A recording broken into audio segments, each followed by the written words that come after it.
Bueno, Laura Herrero, a ver, cuéntanos nuestro invitado de hoy, qué es lo que nos va a explicar, que es interesante, ¿eh? Pues es un psicólogo, es Sergio García, y viene para hablarnos de esa relación que existe entre los niños o maltratadores de animales, ya cuando son más jóvenes o más adultos, que normalmente se cansan de solo maltratar a un animal y terminan asesinando, maltratando, violando a personas. Aquí en España no hay mucha concienciación sobre el maltrato animal, no solemos verlo en las noticias o en primeras páginas de periódicos, pero como vemos es un problema serio, es un problema del que hay que concienciar, y cuando vemos un niño que maltrata animales o disfruta, hay que tener eso en cuenta y ver que puede ser algo más. Entonces yo quiero que Sergio García, como psicólogo, desde ese punto de vista, pues nos explique un poco todo sobre esta relación, esos niños que empiezan matando animales y se convierten en algo más. Buenos días, Sergio, bienvenido. Es verdad que muchas veces, hablando con Pérez Avellán, el caso de todos los asesinos en serie, los violadores, que suelen desembocar en asesinos en serie, normalmente el delito, la crueldad, que es siempre un abuso de poder, tiene una gradación. Y hay algunos que ya vienen casi de fábrica, que son niños muy sádicos, y que lo son a los 3, a los 5 años. Pero la cuestión es la progresión, es decir, si socialmente eso se entiende y se puede detener o encauzar, verdad que a veces es episódico y a veces responde a una personalidad psicopatológica, no solamente de alguien al que no le duele hacer daño a los demás, sino que disfruta. La gran cuestión, Sergio, es cómo se establece lo que es un juego de poder. El niño es un animal muy peligroso, porque todos los animales intentan afirmarse, de lo que es ya una propensión psicopatológica que antes lo decía Laura Herrero, y es verdad, no es verdad que todos los maltratadores de animales, galgueros, por ejemplo, se conviertan en asesinos en serie.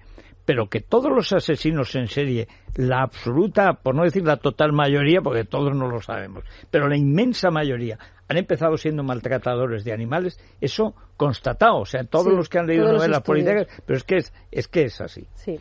Así es, encantado de estar con todos vosotros en esta mañana, y es muy interesante lo que planteáis, porque antes, off the record, decíamos algunas cosas, ¿no? Y cómo en nuestra infancia podíamos haber hecho ese abuso de poder. Sin embargo, ¿por qué en unas ocasiones se queda simplemente en algo puntual y en otras ocasiones es el comienzo de una gradación que acaba, pues después haciendo malos tratos? ¿Cuándo tenemos que poner esa señal de alarma, esa señal de alerta? Pues esto tendría que ver si no se queda simplemente en un recuerdo, sino que tiene que ver con una dominación, con un poder, con un disfrutar de que al otro le vaya mal, disfrutar con su dolor. Cuando estas personas, los psicópatas, que tienen habitualmente poca empatía, que tienen habitualmente poco reconocimiento de lo que le está sucediendo al otro, no se pueden calzar sus botas, bueno, pues sucede que en todo ello el animal es una cosa más, es un objeto. Lo que han hecho ha sido, de alguna manera, objetivizar, el pensarle como si no fuese importante. Por lo tanto, se han comenzado a dar una serie de comportamientos que después, evidentemente, todo eso tiene que ver con su estructura mental. Dentro de la psicopatía habría como un triunvirato, ¿no? Que tendría que ver con la eneuresis nocturna. No podemos decir ahora que todos los que que de niños se meaban en la cama vayan a ser psicópatas, pero sí que podemos apuntar que todos los psicópatas han tenido pequeños episodios de este tipo. Primero, de hacer maltrato con animales, de tener esa eneuresis nocturna y además de haber sido conflictivos con sus iguales. Por lo tanto, se podría ver en esas pequeñas en todo hay como una falta de control, digamos, ¿no? Así es. Control de los nervios, control de los esfínteres, control de la relación con los demás, de la propia fuerza, quizá también del ámbito corporal, ¿no? De la distancia con los demás. Así es, esa impulsividad no solamente es a nivel social, sino también a nivel corporal. Fíjate, ¿no? Como puede ser algo tan importante, necesario y tan involuntario como puede ser el esfínter, y les sucede. Por lo tanto, sí, estamos hablando de que esa impulsividad es en toda su vida, rige sus relaciones personales, sociales y fisiológicas. Luego, perdón, Laura. No, también, por lo que he visto muchos estudios, también dicen que muchos de los niños que maltratan animales han vivido el maltrato en su casa, tanto a su madre, por ejemplo, o a él mismo, al niño, o también el maltrato a los animales que hay en la casa. Hay una cosa, tú como eres urbanita, aquí sí, somos de dos civilizaciones distintas. Yo en cambio soy de pueblo, en mi pueblo no existían las mascotas, existían los animales. Y los animales que a veces eran de la familia o no, o estaban por ahí, y con los animales sí había maltrato, pero con ese impulso de dominación que tienen los niños, que a veces era un rito de paso. Hay muchos casos de rito de paso, incluso sexuales, que están en las novelas, las de Vargas Llosa, por ejemplo. Pero el caso de los niños, a mí lo que me parece más difícil es en una sociedad urbana, porque en una sociedad rural está en el fondo todo muy codificado. Y los animales son animales, y como animales tienen el estatus de animales. La mascota, en una ciudad, y ahora vivimos casi el 90% de la gente vivimos en ciudades, tiene otro estatus. Entonces, querido, sí. ¿Cómo cambia la relación, digamos, de esta persona que a lo mejor en el pueblo pues hacía una barbaridad con un animal porque lo hacían todos y luego no lo vuelve a hacer? Y sin embargo, en la ciudad, las mascotas yo creo que propician mucho más este abuso. ¿Es así o no?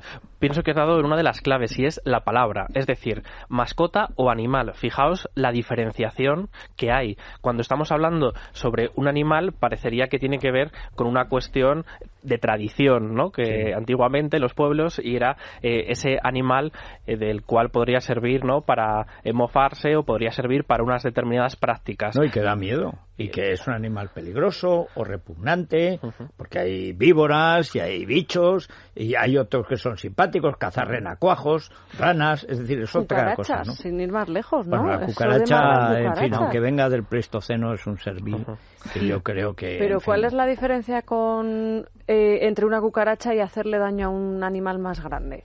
Claro, hay una progresión, ¿no? Cuando pensamos en los insectos y pensamos que nos están molestando y que tenemos que apartarlos de nuestra vida cotidiana, los pensamos como una cosa más que el cual sin ella voy a poder convivir mejor con mi alrededor. Sin embargo, cuando estamos hablando de animales, ¿ves? Ya le he puesto un apelativo mayor. Cuando estamos hablando de gatos, de mascotas, es diferente, ¿no? Porque ya se ve un sufrimiento. Si yo me puedo empatizar con la expresión de sufrimiento, con ese maullido, ¿no? Con ese, muchos venís del pueblo, los gorrinos, las matanzas, ese gran grito gutural se nos ha quedado todos en las entrañas, ¿no? De pensar, bueno, pues todo eso tiene que ver con que estoy empatizando con ciertos animales. Por lo tanto, una cosa es aquellos que necesito erradicar para poder vivir, y otro es aquellos que es superfluo, que yo le mate o no le mate, en ese sentido, y depende de cómo lo haga. Entonces, si nos vamos a la pregunta de animal o mascota, fijaros que los niños o la infancia ha comenzado a existir en el siglo XX.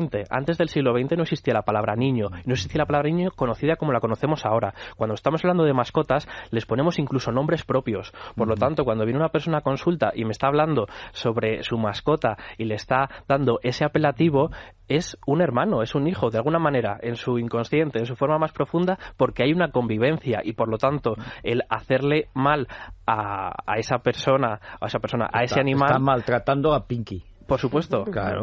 Entonces, eso ya le da una gran diferenciación a la hora de hacerlo. Creo que ahí está la clave de muchas mujeres maltratadas o niños maltratados por su pareja o por su padre, es el concepto ese de ver a tu mascota como familia, porque tú le quieres y utilizan a los perros o al gato para maltratarte a ti psicológicamente, para amenazarte. Tú quieres al perro, con lo cual, si te portas mal, si no haces lo que digo, le voy a pegar. La amenaza de ahorcarte al gato, matar al perro, que eso también se produce en las sociedades rurales, pero ya como una amenaza directa a ti.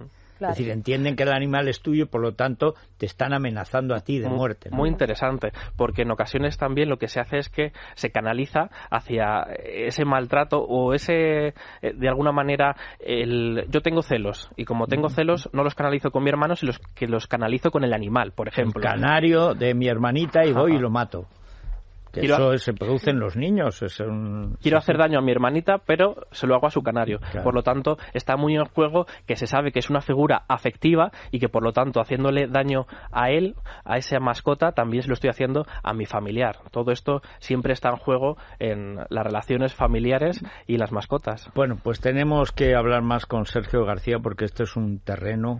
es que además se está empezando la civilización que tienen los animales dentro de casa, se produce ahora por primera vez en España, que es un país rural hasta hace una generación. Entonces, es otra civilización la que están haciendo y tenemos que aprender también las claves que no son las mismas que en el mundo rural. Claro. Es una novedad poder pensarlo de esta manera, como que mis mascotas también forman parte de mi familia. En este aspecto solo quiero decir que hace falta también cambiar la ley, ser más duros, porque si todo este maltrato se permite es porque al final nadie va a la cárcel, se les detiene, se les ponen multas, pero maltratar a un animal es grave y sobre todo la manera tan sádica en la que se hace. Y que me pongo en juego yo como persona, es decir, que dependiendo de cómo yo piense a mi animal, a mi mascota, también estoy hablando de mí mismo y de mi civilización. Bueno, no van a la cárcel los Pujol, que imagínate.